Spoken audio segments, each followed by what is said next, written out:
A la luz de tu palabra, un programa diferente que pregona las profundas verdades de las Sagradas Escrituras. Esta es una nueva edición del programa A la luz de tu palabra. Y bueno, la invitación, como siempre, es a compartir la sagrada palabra santa de nuestro Dios. En este tiempo tan especial que Dios nos concede, donde podemos detenernos a la meditación en este día y podemos alimentarnos de la palabra de nuestro Dios, el manual que Dios ha dejado para que usted y yo podamos instruirnos, podamos prepararnos para vivir la vida como Dios lo ha planificado. La invitación es para comenzar un estudio en el día de la fecha, en una sección que está dividido prácticamente en 4 partes, donde vamos a hablar de las verdades sobre la Pascua. Estamos próximos a la celebración tan conocida, tan popular dentro de la cristiandad, que es la Pascua. Y nosotros queremos ahondar, profundizar en las Escrituras. Por ello es que la invitación es poder tomar las Escrituras en nuestras manos. Si usted pudiera hacerlo en su casa, sería ideal, porque usted no debe creerme a mí, debe creer únicamente lo que lee en su Biblia. El trabajo que me corresponde simplemente es indicar donde vamos a investigar, donde vamos a estudiar en el manual sagrado, y juntos vamos a analizar, ustedes desde un lugar donde se encuentra, yo desde aquí, y el deseo es que usted nos pueda acompañar hasta el final de nuestro programa del día de la fecha. Hoy vamos a profundizar sobre un tema que nace de las Escrituras, que tiene una raíz histórica tan, pero tan profunda, tan maravillosa, pero quisiera que pudiéramos tomar las Escrituras para comenzar el desarrollo del tema de las verdades sobre la Pascua.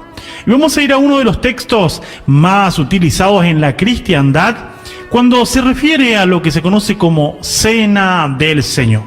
Acompáñenme en la lectura, Evangelio de Juan, capítulo 6. Vamos a leer el versículo 53. Jesús les dijo: de cierto os digo, si no coméis la carne del Hijo del Hombre y bebéis su sangre, no tenéis vida en vosotros. El que come mi carne y bebe mi sangre, tiene vida eterna, y yo le resucitaré en el día postrero. Porque mi carne es verdadera comida, y mi sangre es verdadera bebida. El que come mi carne y bebe mi sangre, en mí permanece, y yo en él. Maravilloso es esta frase que dijo el Maestro. El Señor Jesús, el Mesías, declaró estas palabras: si no coméis la carne del Hijo del Hombre y bebéis su sangre, no tenéis vida en vosotros. De aquí nace la conocida, famosa celebración cristiana, conocida como Santa Cena, o si no, Cena del Señor. Cuando hablamos de la Cena del Señor, seguramente pensamos en el acontecimiento que se lleva adelante, el acto solemne, el acto sagrado, que las distintas confesiones lo practican en sus congregaciones. Algunos pensarán en la Eucaristía, otros pensarán en lo que se conoce como Santa Cena, otros pensarán en la conmemoración, otros pensarán en la recordación de lo ocurrido. En fin, las confesiones cristianas practican lo que se conoce como Cena del Señor. Pero cuando hablamos de verdades sobre la Pascua, es que queremos indagar, queremos profundizar a la luz de las Escrituras, para analizar poniendo la lupa en el buen sentido de la palabra. Leer las Escrituras y encontrar las verdades. No solamente referido a lo que ocurrió en esa noche que Jesús participó de la cena, sino también conocer con profundidad de dónde nace la cena del Señor. No solamente esto, sino también buscar minuciosamente las Escrituras para ver cuál es la forma correcta de celebrar esta cena del Señor, juntamente con lo que se conoce como Pascua. Tal vez cuando hablemos de Pascua pensamos en la Semana Santa. La mayoría está esperando este tiempo feriado, por cierto, de Semana Santa. Si bien se dice Semana Santa, pero en realidad solamente se toma como feriado en el común denominador de la gente, en un Jueves Santo y en un Viernes Santo. Y se espera, por supuesto, un domingo de Pascua. ¿Será esto bíblico? ¿Expresa la Biblia la tradición que se practica hoy en la cristiandad? ¿Por qué surge esta palabra Semana Santa si en realidad solamente se observa, y los que observan, porque no todos toman como días santos Jueves Santo y Viernes Santo, pero por qué se dice semana si solamente es un par de días? ¿De dónde surge esta palabra Semana Santa? Y cuando hablamos de la Cena del Señor, tal vez usted como practicante de esta celebración, pues podría pensar diciendo de esta manera: pues bien, yo practico la Cena del Señor como dice la Biblia. Tengo que comer el pan, tengo que beber la copa y recordar la muerte del Señor. Pero podemos ver en la práctica que hay gran diferencia en las formas de celebrar este acontecimiento tan importante. Por nombrar algunos, vamos a ver en cuanto a la cantidad de celebraciones dentro de un año. Algunos participan de la Cena del Señor todos los domingos. Otros, por cierto, han de celebrar solamente una vez por mes. El primer domingo de cada mes, o el segundo domingo de cada mes, o el tercer domingo de cada mes. Otros celebran cada 3 meses. O también cada vez que hay problemas, se resuelve llamando a una Santa Cena. Otros celebran cada 6 meses y otros celebran solamente una vez al año y en una fecha fija de acuerdo al calendario de nuestro Dios. Si vamos a la forma de la celebración respecto al tiempo del día, algunos celebran a la mañana, otros al mediodía, otros a la tarde y otros a la noche. Otra diferencia en la práctica es que algunos participan de la imitación literal de lo que fue instituido por el Señor antes de participar de la cena con sus discípulos, que fue el lavamiento de los pies que hizo a sus discípulos y la orden de que tenían que lavarse los pies los unos a los otros. Algunos lo celebran tal cual como está el ejemplo de las Escrituras y otros no hacen el lavado de los pies. Otra diferencia que podemos encontrar en la práctica de la cristiandad es que algunos comen el pan y beben la copa, pero otros simplemente comen el pan o la hostia, pero el vino o el jugo de la vid no participan los feligreses, sino solamente el que está impartiendo, el que está repartiendo la cena. Algunos celebran la cena del Señor con pan, con levadura, pan gordo, pan alto, pan grande. algunos con un bizcochuelo, con algo dulce. Otros, sin embargo, solamente comen un pan que es sin levadura. Algunos participan con vino y otros con jugo de la uva.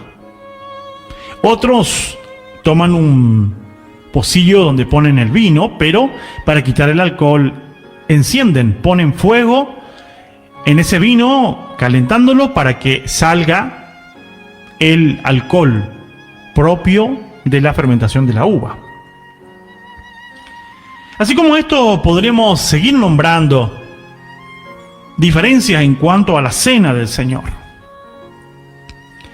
Y que si hablamos con criterio, si hablamos con sencillez de corazón, pero con verdad, tenemos que saber que hay grandes diferencias en las distintas prácticas religiosas. No se trata en el estudio de avasallar vuestro entendimiento. No se trata de hacer un atropello a vuestro intelecto. Pero sí, déjeme utilizar la responsabilidad que recae sobre mi persona, que es hablar la verdad de Dios tal cual como está escrita en la Biblia. Y también despertarles con el llamamiento a volver a la Biblia.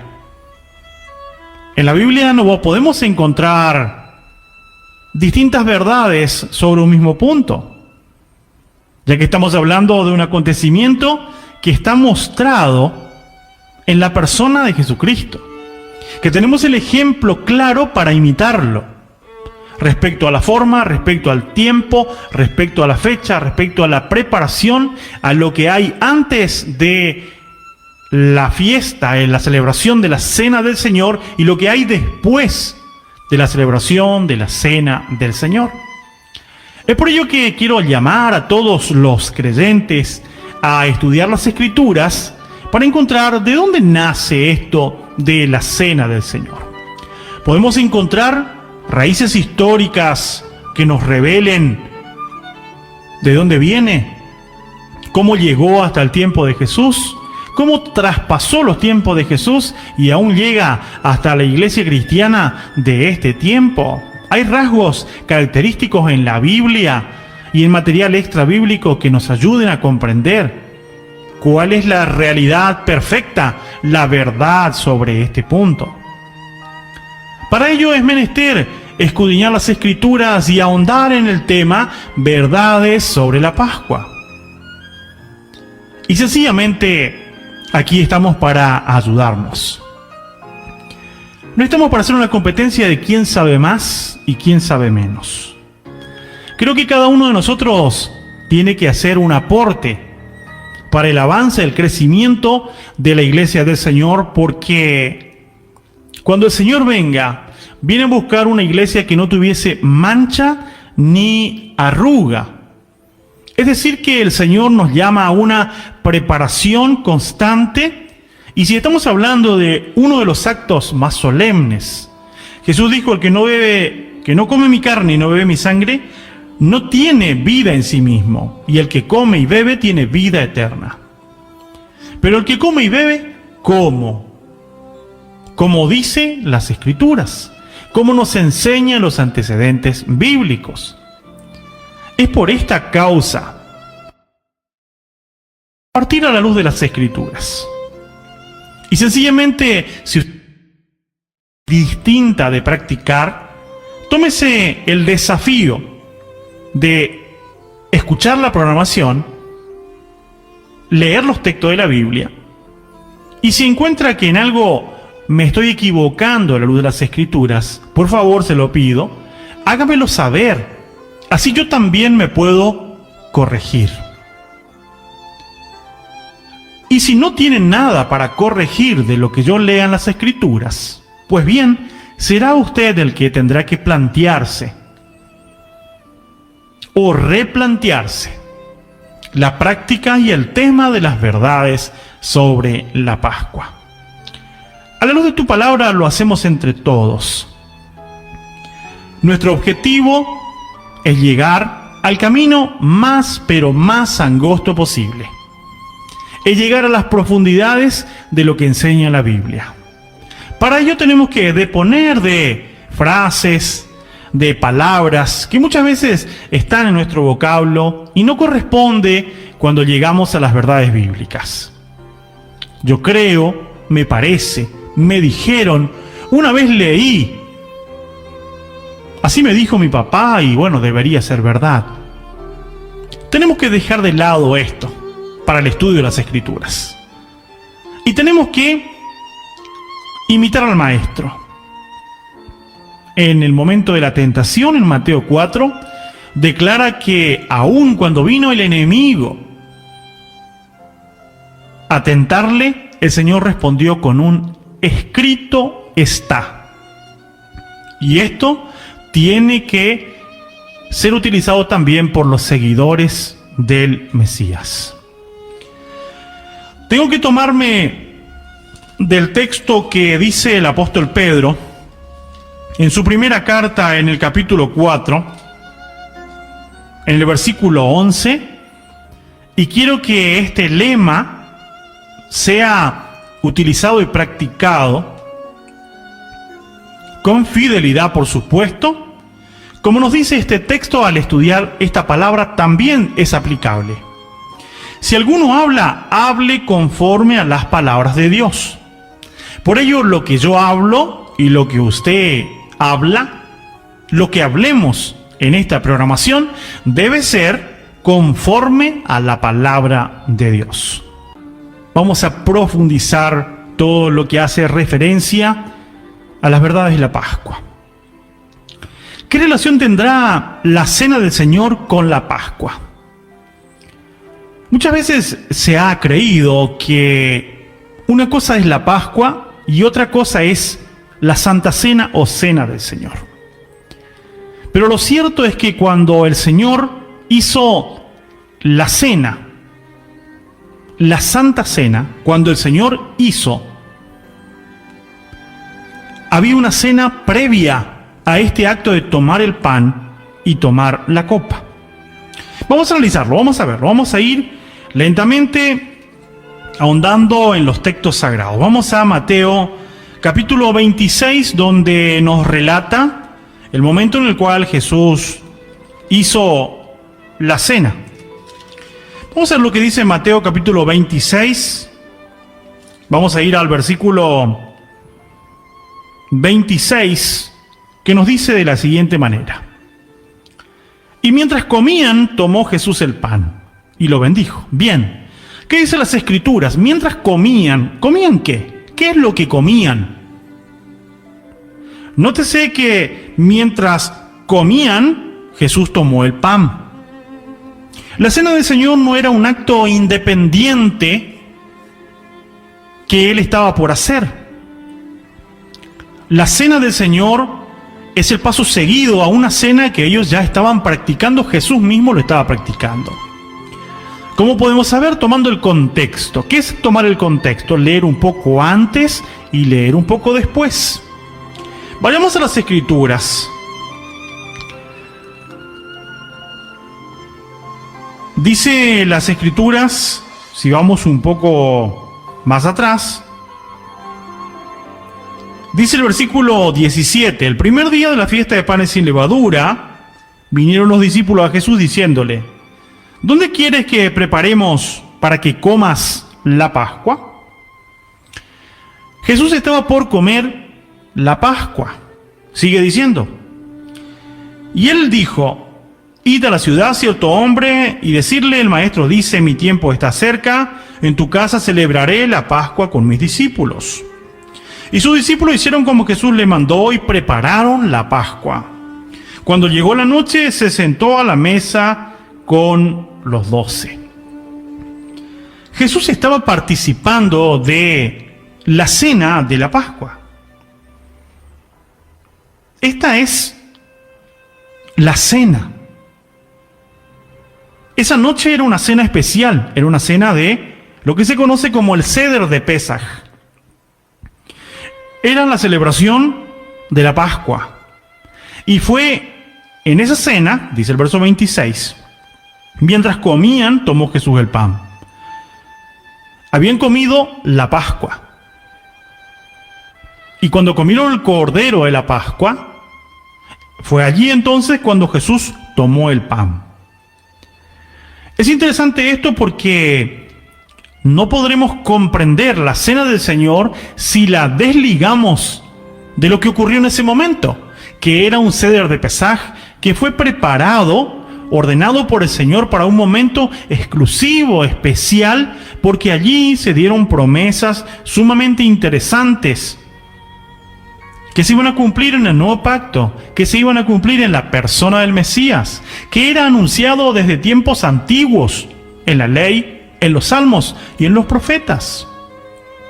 Por ello, no podremos entender jamás las verdades de la cena del Señor si no entendemos las verdades de la Pascua. Pues lo que se conoce como cena del Señor ocurrió en una noche en la cual había un cordero de la Pascua, donde se preparó ese cordero porque Jesús tenía que anunciar lo que iba a ocurrir dentro de algunas horas solamente. Es por ello que la cena está relacionada estrechamente con la Pascua. Es más, los nuevos símbolos que Jesús dejó marcado en esa noche son los que reemplazarían la forma de recordar al Cordero de la Pascua. Ya no más recuerdo al animalito que se había sacrificado en Egipto y que había liberado a los israelitas de la esclavitud que tenía en Egipto por muchos años.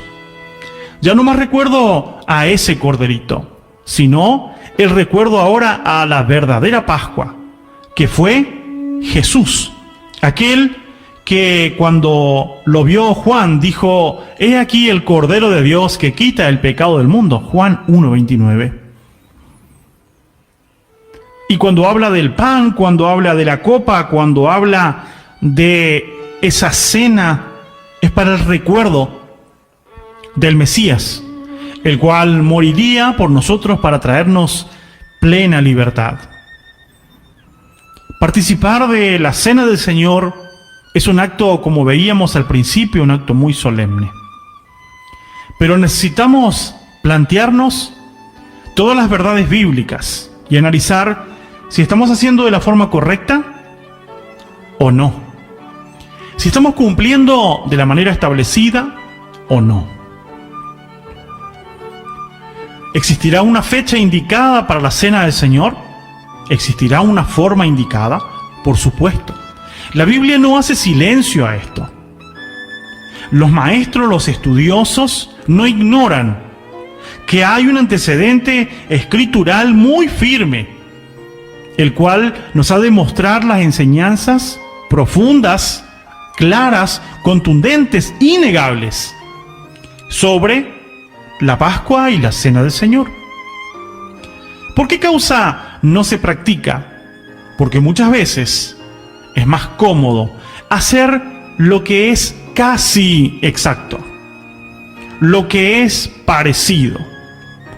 La invitación es llegar a lo original, a lo verdadero, a lo que corresponde, porque participar de la Cena del Señor es causa de vida o muerte. Si participamos como Él quiere, pues estaremos en comunión con Él. Y si no lo hacemos como Él quiere, ¿qué pasará con nosotros?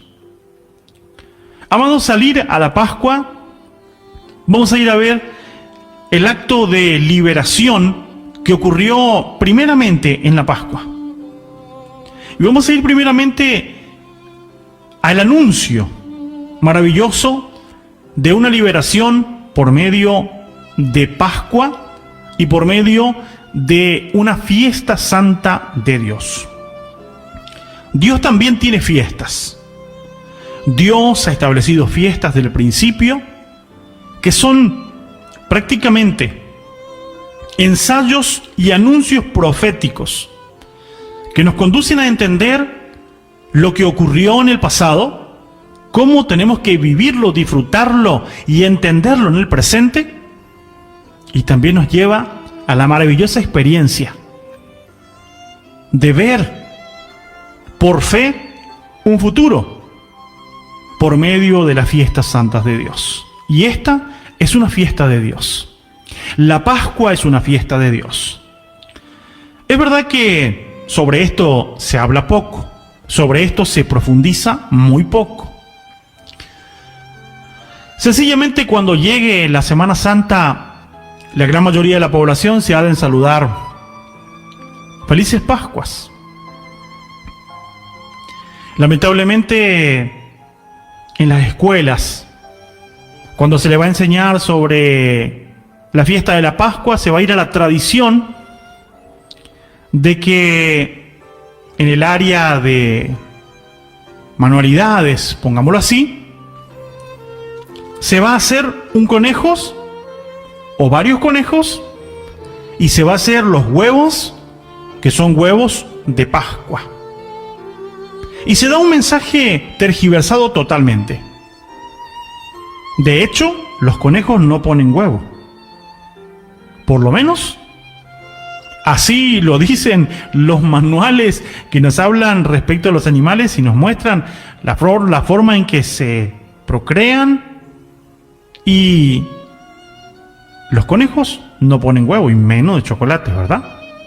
Pero este mensaje va a la mente y el corazón de nuestros niños. Una mente del tradicionalismo que se aleja de las verdades bíblicas. Nada tiene que ver el conejo y el huevo con la Pascua establecida en la Biblia. Absolutamente nada. Y nosotros creemos algo simplemente, esto es, no es para dañar a nadie, esto simplemente es tradición, es una forma para que ellos recuerden. Amados, para ello están las Escrituras. Debemos instruir a nuestros hijos en las verdades de las Escrituras. Debemos dejar de consumir aquello que parece verdad, pero nunca hemos comprobado si es verdad o no. El llamado a la Pascua, felices Pascua. Si yo le pregunto a alguien, ¿y qué significa Pascua? Pues bien, alguno dirá, Pascua significa resurrección. Es la resurrección de Cristo porque se cree que Jesús resucitó un día domingo. Y por ello es el domingo de Pascua. Pero vamos a ver a la luz de las Escrituras. Vamos a ver a la luz de las Escrituras que Pascua significa pasar por alto. Y para que se haya pasado por alto, tuvo que haber intervenido muerte. Por lo tanto, Pascua no es resurrección. Por ello es importante ahondar en los escritos sagrados. Hay mucho, pero muchísimo, para profundizar sobre esto. Quiero ir a lo que dice Éxodo capítulo 5 en el primer llamado. Cuando Dios le ordena a Moisés y Aarón que den una orden al faraón, donde dice cuál es la causa por la cual Dios quiere su pueblo en libertad. Israel era un pueblo que estaba totalmente cautivo, totalmente esclavizado bajo el faraón, bajo el poder de los egipcios. Israel era un pueblo que estaba viviendo netamente en esclavitud y aún habitaba una tierra donde vivían los esclavos. Estaban en Gosén. Cuando Dios decide liberar a este pueblo por medio de Moisés, una historia maravillosa, la de Moisés, el varón de Dios. Dice así, Éxodo capítulo 5, versículo 1. Después Moisés y Aarón entraron a la presencia de Faraón y le dijeron: Jehová, el Dios de Israel, dice así: deja ir a mi pueblo a celebrarme fiesta en el desierto. ¿Cuál es el propósito de Dios cuando nos habla de la libertad de su pueblo de la esclavitud de Egipto? Deja ir a mi pueblo fue la orden. Esta fue la orden de Dios, la cual le anunció a Moisés y Aarón, y ellos a su vez tenían que anunciarle a Faraón. La orden es esta: deja ir a mi pueblo. Y la causa por la cual Dios quería un pueblo en libertad, lo dice a continuación: deja ir a mi pueblo a celebrarme fiesta en el desierto. Dios quería la libertad de su pueblo para que le celebre fiesta, para que le celebre el Moed o el Moadim que mencionan las Escrituras. Tiempos establecidos por Dios. Es maravilloso comprender que Dios ha dejado tiempos específicos para que su pueblo se congregue, su pueblo se reúna, su pueblo esté en comunión y que como pueblo puedan adorar a Dios en agradecimiento y en obediencia a todo lo que su palabra nos indica. Pero qué lindo es ser llamado por Dios, qué lindo es ser invitado por Dios para una celebración. Y todo esto está explícito en la ley de Dios. Dios quería liberar a su pueblo para que le celebre una fiesta y para que le celebre en el desierto. Este punto es interesante y no quiero pasar por alto el detalle. Muchos de aquellos que no celebran la fiesta del Señor, llamada Pascua, que dura 7 días, no un día solo, dura 7 días, y que la Pascua es una fiesta de 7 días, según nos dice Ezequiel, que lo vamos a ver más adelante, y está muy relacionada con la fiesta de panes y levadura, que es una fiesta de 7 días. Aquellos que no celebran la fiesta de panes y levadura alegan, argumentando, que esta celebración debía ser celebrada únicamente en Jerusalén, y si no están en Jerusalén, pues no deberían celebrar esta festividad. Ahora bien, estos señores y señoras desconocen, o tal vez dejaron de lado o pasaron por alto lo que ocurrió en la primera orden de libertad del pueblo de Israel. En el llamado a libertad, Dios dijo que su pueblo le iba a celebrar fiesta. ¿Dónde? ¿En Jerusalén? No. El texto bíblico nos dice: deja ir a mi pueblo a celebrarme fiesta en el desierto. La Pascua, la liberación, ocurrió en Egipto. En el suelo, en el terreno egipcio, ocurrió la liberación, ocurrió el Pesaj. Ocurrió eso de pasar por alto, que lo vamos a ver en la próxima parte de nuestro estudio. Esto ocurrió en Egipto, no en Jerusalén. Y los días subsiguientes, porque fueron 7 días de panes y levadura, ¿ocurrió dónde? En el desierto, no en Jerusalén. Es por ello que si nos detenemos a mirar el escrito sagrado, la invitación de Dios a su pueblo Israel fue a que le celebre una fiesta en el desierto. Pero Dios primeramente le iba a liberar, y esta festividad de la Pascua es la fiesta de la liberación. Una liberación poderosa. Una liberación que la hizo Dios cuando la gente ya estaba desesperada. Cuando que por 400 años habían sufrido terriblemente en los últimos años después de la muerte de José. Dice Éxodo que el faraón que subió no conocía a José ni a su historia, ya que José había sido utilizado para gran beneficio de Egipto. Pero este hombre no conocía y empezó a poner los trabajos más duros y terribles. Esa carga la puso sobre los hebreos. Mientras todos sufrían terriblemente, Dios decidió, por una promesa que le había hecho ya al padre Abraham muchísimos años hacia atrás, Dios prometió liberarles. Y esta liberación va tomado de la mano con una fiesta santa establecida por el Padre Eterno. Esta es la fiesta de la Pascua, la fiesta de panes y levadura. Y es en una noche de Pascua, cuando es la liberación de Egipto, y es en un ceder, en un recordatorio del Cordero Pascual cuando Jesús establece los nuevos símbolos de la cena o la Santa Cena. Por ello, amados, es sumamente interesante considerar todos los detalles, no perder ningún detalle de las Escrituras, porque con esto nos va a enriquecer para conocer las profundidades del mensaje de Dios expresado en la Pascua, en panes sin levadura y en la cena del Señor. Por ello, tenemos que ir siempre a las Escrituras. Como les decía, en Éxodo 5, el llamado a la liberación, dijo que esta celebración sería en el desierto. Quiero resaltar un detalle más, porque muchas veces también aquellos que no celebran la festividad de la Pascua de panes sin levadura alegan a que esta festividad es una fiesta del antiguo pacto. Pero el antiguo pacto se celebró después de la salida de Egipto.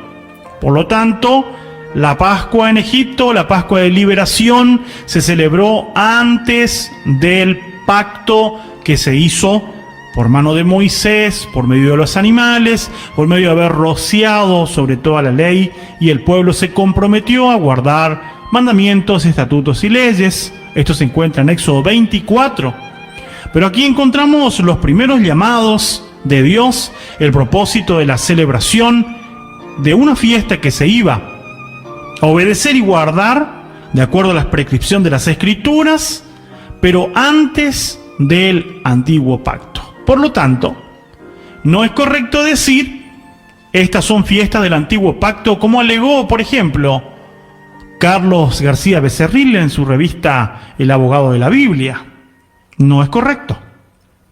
Y así como muchas otras personas también creen que estas son fiestas del antiguo pacto. La Pascua no se celebró en el antiguo pacto, pues el antiguo pacto ni siquiera existía todavía. Esto es para que vayamos tomando apunte, porque vamos a seguir estudiando sobre esto. No tenemos intención de simplemente mostrar una parte sola de las Escrituras. Ahondaremos en los textos que aparentemente quitan la virtud, o tal vez aparentemente quitan la vigencia de la festividad, y lo vamos a analizar, y Dios ha de mostrarnos y enseñarnos cuál es la verdad sobre las Escrituras.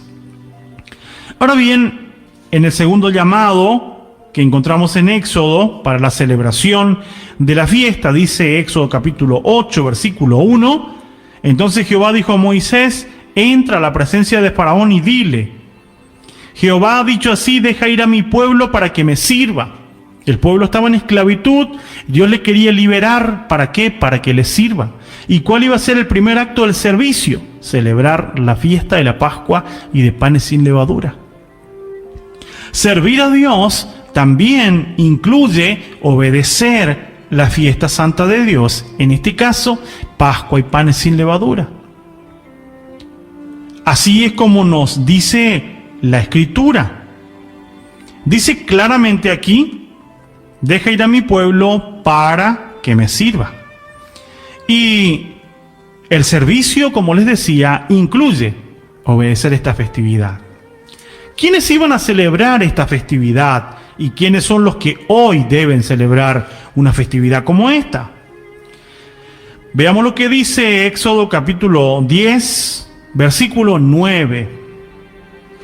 Todo esto es un llamamiento previo al día en que celebraron la Pascua de liberación. Y de allí vamos a sacar el contenido interesante para comprender qué es la Pascua. ¿Cómo surgió? ¿Qué nos enseña? ¿Qué nos recuerda? ¿Y a dónde nos conduce? Éxodo 10, verso 9 dice: Moisés respondió: hemos de ir con nuestros niños y con nuestros viejos, con nuestros hijos y con nuestras hijas, con nuestras ovejas y con nuestras vacas hemos de ir, porque es nuestra fiesta solemne para Jehová. ¿Quiénes iban a ir a la fiesta? Niños, jóvenes, viejos, hijos e hijas. Iban a ir a una fiesta solemne que era dedicada a Dios. que era dedicada al Padre Celestial.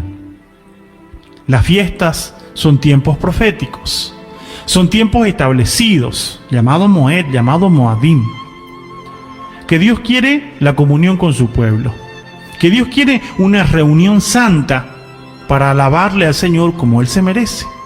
Por ello existen los Moed o los Moadim, los tiempos fijos. Y Pascua y panes de levadura es uno de esos tiempos fijos.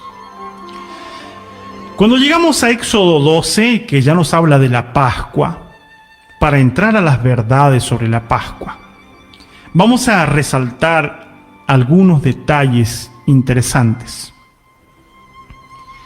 Como les decía, cuando hablamos de Pascua, la gente se ha de saludar, felices Pascua, si le encuentro al vecino, felices Pascua, y él me responderá, gracia igualmente. Si yo pregunto, ¿qué es la Pascua? Posiblemente los niños, por asistir a la escuela, pensarán en la Pascua y lo relacionan con un conejo.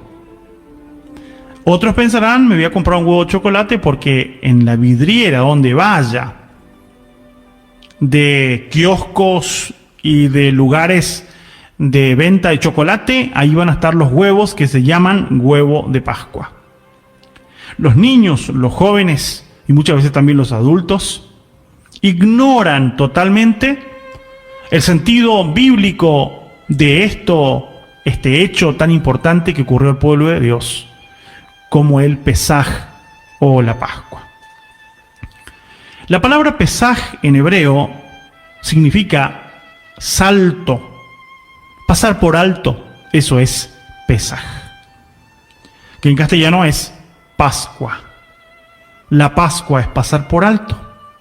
¿Y qué es lo que se pasó por alto? Pues bien, lo vamos a ver en las Escrituras, para después irnos al mes, al tiempo, a la preparación, pero quiero que quede bien marcado que es Pascua. Dice versículo 12, Éxodo 12, versículo 12. Pues yo pasaré aquella noche por la tierra de Egipto y heriré a todo primogénito en la tierra de Egipto, así de los hombres como de las bestias. Y ejecutaré mi juicio en todos los dioses de Egipto, yo Jehová.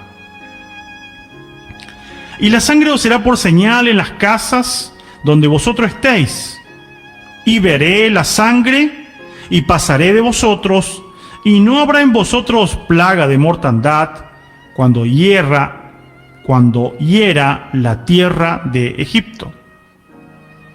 Y este día os será en memoria, lo celebraréis como fiesta solemne para Jehová, durante vuestras generaciones, por estatuto perpetuo, lo celebraréis. Dice el versículo 12, y yo pasaré aquella noche por la tierra de Egipto, y heriré al primogénito. Castigaré a los dioses de Egipto. Pero el verso 13, y la sangre será por señal en la casa donde vosotros estéis, y veré la sangre, y pasaré de vosotros. Allí se cumple el pasar por alto. ¿Qué es lo que ocurrió? A la medianoche, hubo un gran clamor en Egipto. Terrible fue el clamor que hubo. ¿Por qué? Porque no había casa donde no había un muerto. Todos los primogénitos, de hombre como de animales, todos murieron en aquella noche en Egipto. Pero Dios ya le había prometido anteriormente a los israelitas, le había prometido la protección que iba a tener con ellos. Éxodo 11, versículo 7, está la promesa. Tomemos el verso... Vamos a tomar Éxodo 11, versículo 4 en adelante. Dijo pues Moisés, Jehová ha dicho así, a la medianoche yo saldré por en medio de Egipto, y morirá todo primogénito en la tierra de Egipto, desde el primogénito de Faraón que se sienta en su trono, hasta el primogénito de la sierva que está tras el molino, y todo primogénito de las bestias. y habrá gran clamor por toda la tierra de Egipto, cual nunca hubo ni jamás habrá. Pero contra todos los hijos de Israel, desde el hombre hasta la bestia, ni un perro moverá su lengua, para que sepáis que Jehová hace diferencia entre los egipcios y los israelitas. La Biblia declara que, como dice Éxodo 12, la sangre os será por señal en las casas donde vosotros estéis. Veré la sangre y pasaré de vosotros. La plaga de mortandad, el ángel de la muerte que iba a caer con su plaga sobre todos los primogénitos, vería la sangre pintada en el frente, en el poste y los dinteles de la casa de los israelitas, y aquella casa iba a ser pasada por alto. Ese ángel destructor, ese ángel de la muerte, estuvo en toda la tierra de Egipto. En todo el territorio de Egipto estuvo esa plaga de mortandad. Pero veré la sangre, dice la Escritura, y pasaré por alto. Y así ocurrió. La muerte llegó a los egipcios, pero no llegó en el pueblo de los hebreos, en el pueblo israelita. Qué maravilloso es contemplar la protección de Dios. Qué maravilloso es saber que cuando Dios promete lo cumple. Qué precioso es comprender que si obedecemos a Dios tal cual como Él nos pide, podemos gozar de esa comunión con Él, de la protección y de la esperanza que viene a colación de nuestras acciones obedientes a lo que Dios nos pide. En Egipto había un gran clamor terrible. Si tratamos de imaginar ese gran clamor, eran todas las casas, llantos, porque en un instante, en un momento, de repente murieron los primogénitos. Y esto ocurrió a todos en el mismo tiempo, a la medianoche. Imagínense el dolor de los padres que perdían a su hijo mayor en ese momento, los cuales habían sido advertidos por Moisés que le dejen en libertad, pero nunca quisieron obedecer. El corazón del faraón se endurecía cada vez más y más. Y ahí es cuando llegó la terrible muerte en Egipto. Por otro lado, estaba la gente que vivía en Gosén, y este era el pueblo de Dios. El pueblo de Dios que se salvó de esa mortandad. Pero para salvarse de esa mortandad, tenían que tener fe. Como lo dicen las Escrituras, en la carta del escritor a los Hebreos, en el capítulo 11, nos dice la palabra del Señor algo muy interesante y que debe llevarnos a la meditación. Hebreos capítulo 11, dice el Señor lo siguiente. Hebreos 11, versículo 28. Por la fe celebró la Pascua y la aspersión de la sangre, para que el que destruía a los primogénitos no los tocase a ellos. Por la fe celebró la Pascua y la aspersión de la sangre. Moisés puso fe en el acto, en el sacrificio de la Pascua. Por fe. Y aquí también creo que es menester pensar profundamente. Por fe. Pero como dice Santiago, la fe sin obras es muerta en sí misma. Los santos hombres de Dios nos muestran actos de fe, pero esos actos de fe venían acompañados de acciones, de actitudes.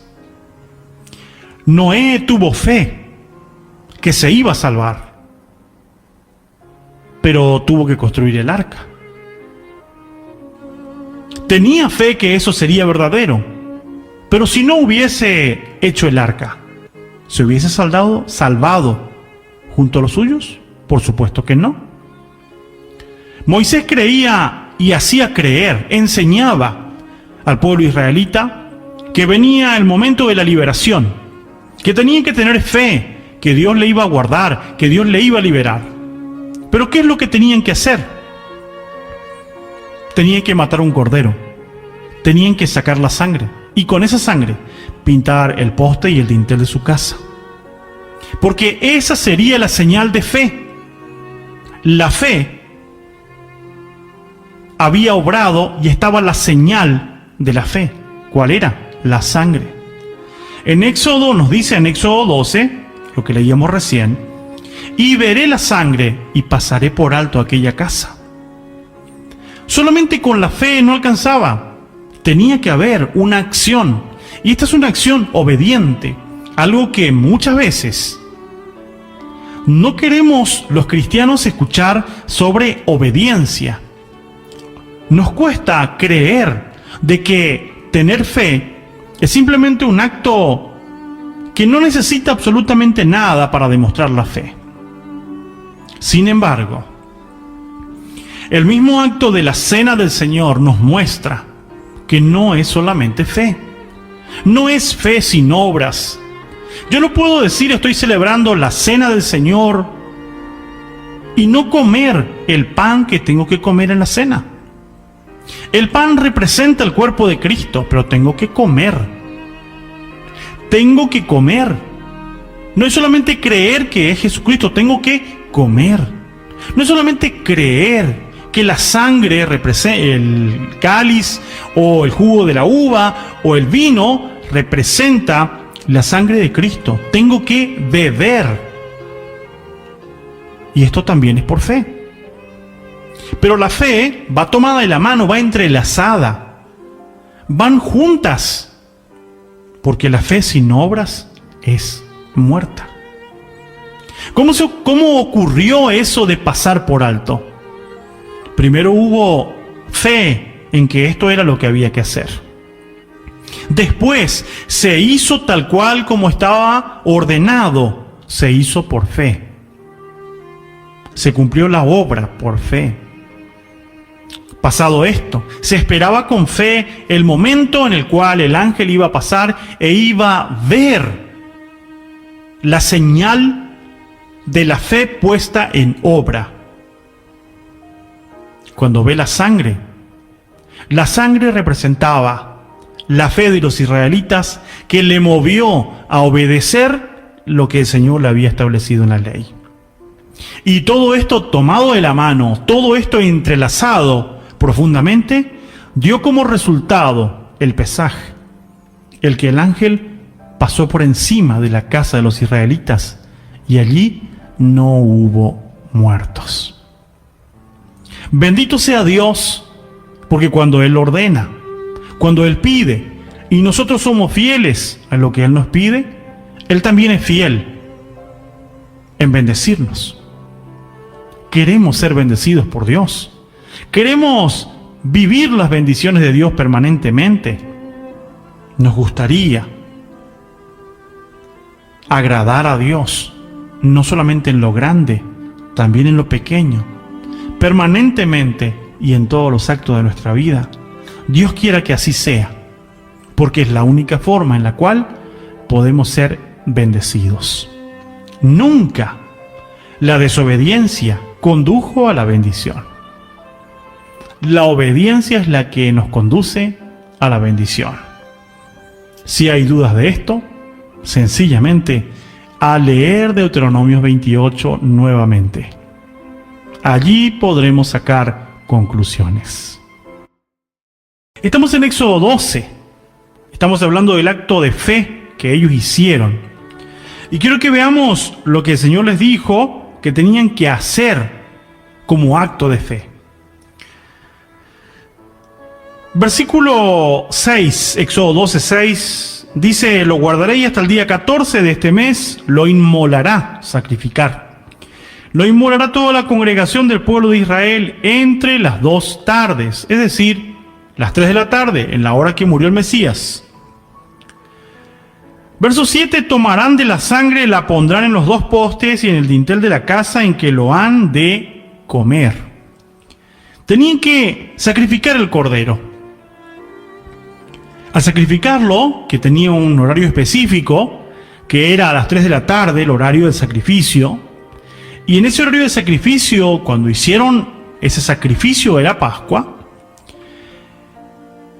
después de esto tenían que sacar la sangre, y con esa sangre tenían que pintar el dintel y los postes de la casa. Esto era indispensable. Esto no se podía suprimir, porque era esa sangre la que iba a estar pintada, la cual el ángel iba a ver, y era la señal ¿de qué? Era la señal de la fe que pusieron los israelitas en obra. Allí habían israelitas que esperaban la protección de Dios, la liberación de Dios, por medio de ese sacrificio, por medio de la sangre que vertía de ese animalito. Por medio de esto los israelitas esperaban la bendición de ser liberados. Sí o sí debían hacer como estaba establecido. El ángel iba a ver esto que estaba en el frente de la casa. Y ahí viene donde usted y yo tenemos que pensar, hermanos, que cumplir los actos establecidos por Dios no es cosa pequeña. Son actos sagrados, son actos sublimes, son actos que se deben hacer de la manera indicada en la palabra. Y aquí viene donde tenemos que pensar, donde tenemos que meditar. ¿Estaremos cumpliendo de la manera establecida en la Biblia? En la introducción del programa de hoy hemos visto la gran diferencia en la práctica de la Cena del Señor, que es una parte de la celebración que se da dentro de la fiesta de la Pascua. El primer día, en este caso la primera noche. ¿Y por qué hay tanta diferencia? ¿Por qué tanta discrepancia? Sencillamente la gente dice, porque no hay nada establecido sobre eso. A lo que tenemos que decirles con cariños, erráis, ignorando las Escrituras. Porque aquí estamos encontrando el inicio de la Pascua con fundamentos que Dios dejó, donde no dejó detalle alguno para que los israelitas interpreten como le parecía y que hagan como bien le parecía o de acuerdo a las circunstancias.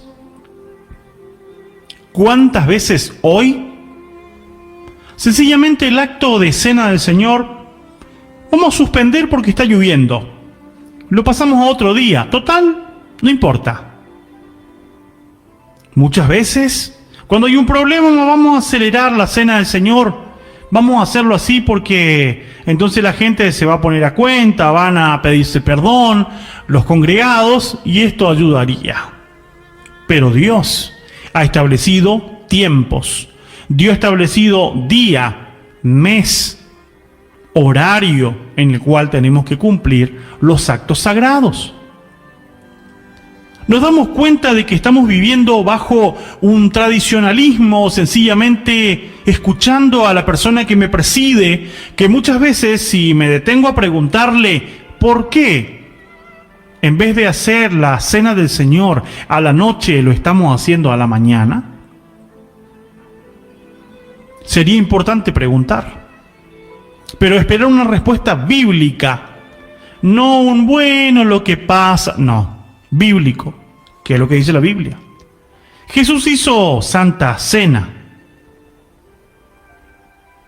Si debía ser a la mañana, pues lo haría a la mañana y no se llamaría Santa Cena, se llamaría Santo Desayuno en todo caso. O Santo Almuerzo o Santa Merienda. Ahora muchas veces se escucha decir, escuché una vez un predicador decir una aberrancia, pero la voy a repetir para que quede a modo de análisis, de meditación. Este predicador, mientras participaban de la Santa Cena, entre comillas, porque lo estaban haciendo a las 7 de la mañana, el predicador, hablando a los congregados, dijo: Imagínense ustedes que la gente que pasa por la calle ha de decir, esta gente está loca, porque ¿cómo van a estar haciendo la Santa Cena a la mañana? Y recitó el texto de Pablo que para los gentiles las cosas espirituales les son locuras. Un texto totalmente fuera de su contexto, por supuesto. Pero en realidad, si una persona está criticando, está diciendo cómo se puede cenar a la mañana, pues la palabra cena es el acto de comer durante la noche. Jesús lo hizo de noche. La Pascua se hizo de noche, la liberación se hizo de noche. Por ello se llamó cena pascual. Seder de Pesaj, recordación de lo que ocurrió en la Pascua en Egipto. Y fue en esa noche cuando Jesús establece los nuevos símbolos. Por ello no es que para el incrédulo sea locura. La locura la está cometiendo aquel que teniendo Biblia en la mano que dice noche, lo hace de día.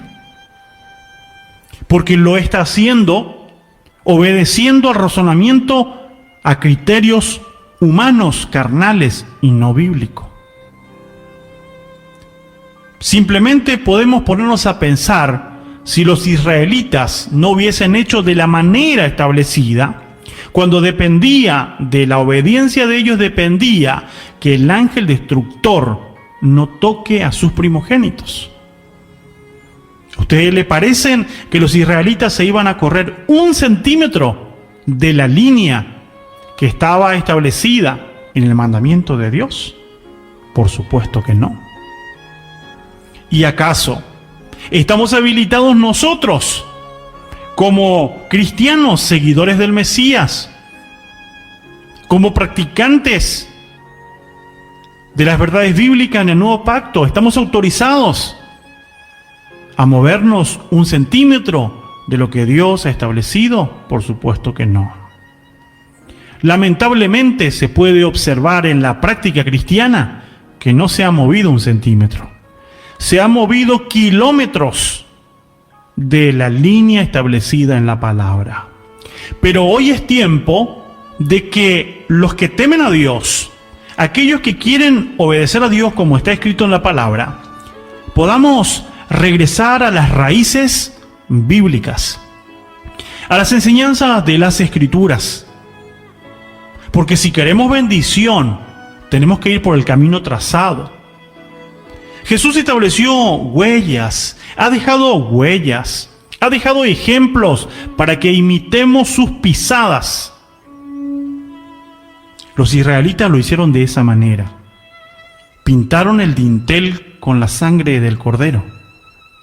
Y nosotros, cuando estamos en el nuevo pacto, aceptamos al Cordero de Dios, que es Jesucristo. Pero también está establecido que tenemos que anunciar su muerte hasta que Él venga. ¿Cuándo lo vamos a anunciar? ¿En la fecha establecida por Dios o en cualquier momento? Alguien dirá, no, si no hay nada establecido de cuándo es la fecha. Le invito a seguir estudiando las verdades sobre la Pascua y lo vamos a ver a la luz de las Escrituras. Si no entendemos el inicio de esta gran serie de acontecimientos bíblicos dentro de las festividades, de las solemnidades del Señor, por supuesto que llegado al final vamos a terminar no en lo correcto. Por ello, tanta discrepancia en la práctica, por no estudiar la Biblia en el origen de este tema tan importante como la Pascua. Por ello, amados, nuestro deseo es que podamos volver a la Escritura. Analicemos, estudiemos. Después cada uno va a orar, va a pedir a Dios su misericordia, va a pedir la guía de Dios para poder hacer o no hacer. Cada uno es libre con la libertad que el Señor nos ha dado a cada uno. Pero es importante también recordar que en las decisiones que tomamos y en las decisiones que hacemos uso de nuestra libertad, es importante recordar que las decisiones traen consigo consecuencias, buenas o malas. Entonces, somos libres para decidir. Y con esa libertad vamos a esperar o las bendiciones de Dios, la aprobación de Dios o la desaprobación. Quiera Dios darnos la fe que tuvo Moisés y el pueblo de Israel para obedecer de la manera en que estaba escrita. Y eso es obedecer por fe.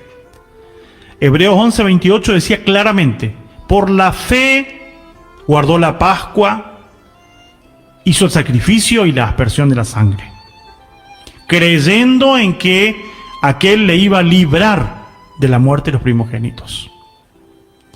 Quiera Dios ayudarnos para que esa misma fe que tenemos en el Mesías nos lleve a la obediencia y a la acción que nos pide su palabra, para que los resultados sean iguales que los que ocurrió en la Pascua en Egipto, donde el Señor pasó por alto. Por la sangre de Cristo somos libres, somos sanados, somos bendecidos. Todo esto es verdad, pero también el Señor estableció que recordemos la Pascua, que anunciemos su muerte hasta que Él venga, que recordemos lo realizado por el Mesías para la liberación de nuestros pecados. Y si no lo hacemos de acuerdo a lo que está escrito, estaremos recordando aquel hecho tan maravilloso para nuestra vida. Por esto, amados, sencillamente debo decirles, no me crean a mí, crean lo que vamos a leer en la Escritura. Amados, esto ha sido todo por hoy. Por supuesto que es el inicio de la sección de estudios. Verdades sobre la Pascua, este es el estudio número 1. Nos restan todavía muchos puntos para tratar sobre este mismo tema. Así que le invito a volver a escucharnos cuando hablemos verdades sobre la Pascua, el programa número 2. Quiera el Señor bendecirles ricamente, que la verdad de Dios resplandezca en vuestros corazones, que la paz del Señor